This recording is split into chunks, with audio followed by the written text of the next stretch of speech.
Hello అండి. మీకు ఈ విషయం గురించి తెలుసా?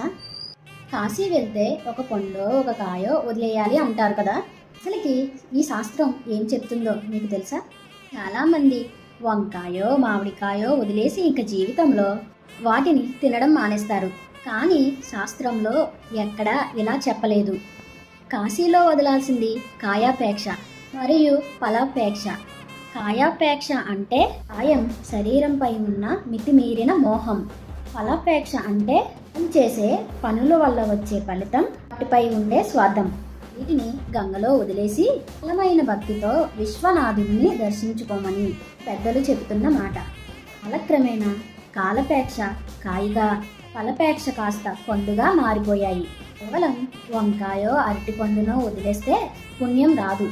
మనసులో అహంకారాన్ని స్వార్థాన్ని వదిలినప్పుడే నిజమైన ఆధ్యాత్మికత జ్ఞానం సిద్ధిస్తుంది.